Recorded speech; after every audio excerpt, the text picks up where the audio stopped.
Peggy 16. I'm Oleg Maddox, the head of the Sturmovik design team. And I'm Ilya Shevchenko, the lead development producer on the Cliffs of Dover project.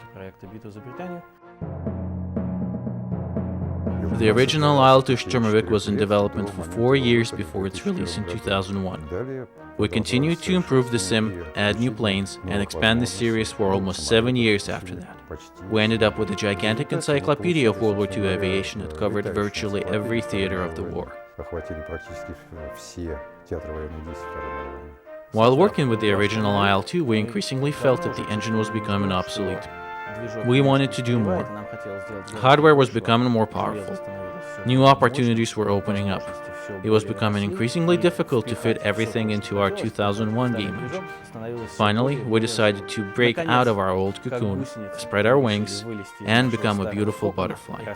We created a brand new game engine from scratch, taking absolutely nothing from the old IL-2 except for our experience. We have brand new physics, brand new artificial intelligence, and a completely new graphics engine that supports all the cutting-edge features that the old IL-2's engine simply could not handle.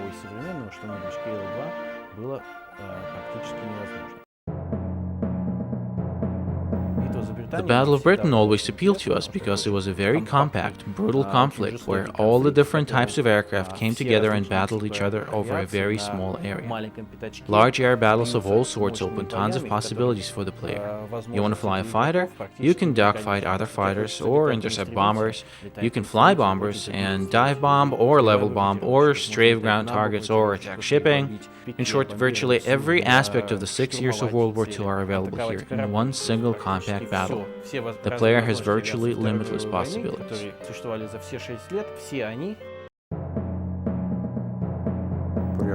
I can say this about the Realism. We tried to make this game as realistic as possible on current cutting-edge hardware. One of the features we're most proud of is our damage model. Fans of the IL-2 series will see a huge leap forward compared to our older titles. Remember that the damage model in IL-2 was always considered the most advanced, the most detailed, and the most realistic. Despite the fact that the old IL-2 was released 10 years ago, even to this day no World War II combat sim has come out with a damage model that approaches our 2001 release. Cliffs of Dover will bring us up to date to 2011 standards. Each plane is modeled in such intricate detail that you will see the hit of each round in the exact spot it hits, and virtually everything, every rivet, every spar, the entire internal structure, they're all right there. The in-game round that hits a specific spot will cost the exact result as a real round fired at a real aircraft. Some of our more complex planes contain more than 300 individually damageable components.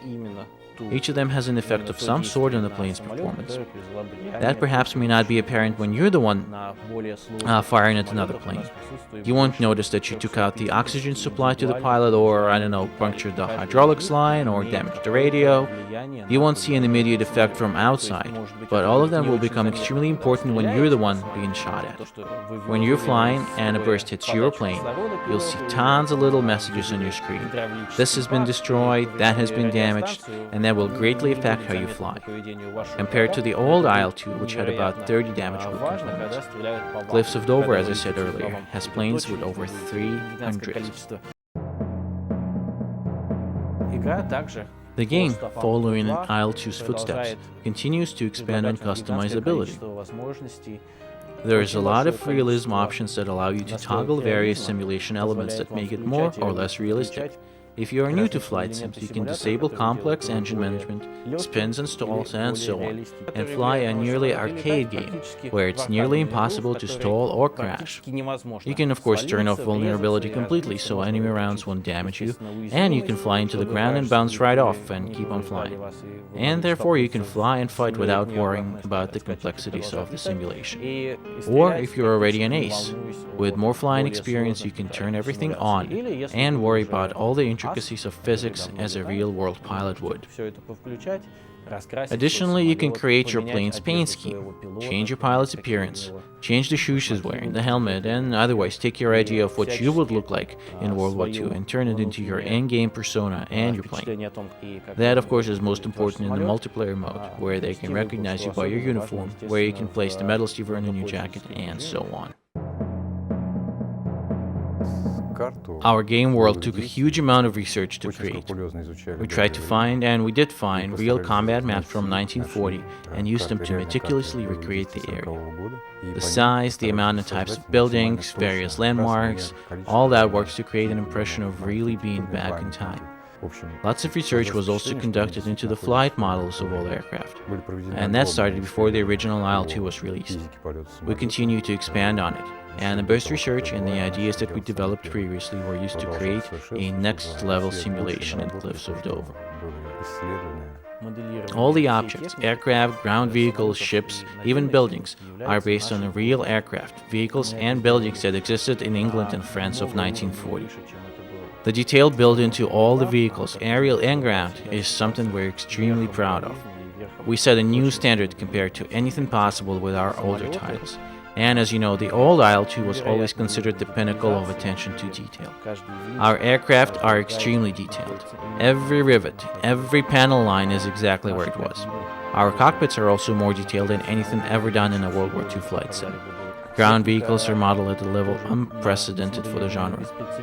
Our tanks and trucks and other stuff is at a level acceptable for a first-person shooter. You can walk up to it and see it from a perspective you would never have while flying above it at 300 miles per hour, and you'll see all those rivets and panel lines, open little doors, detailed interiors, and so on. All that is done to allow the series to grow. We want the vehicles we've built in 2011 to still work in 2015 and to continue to be used in our future releases.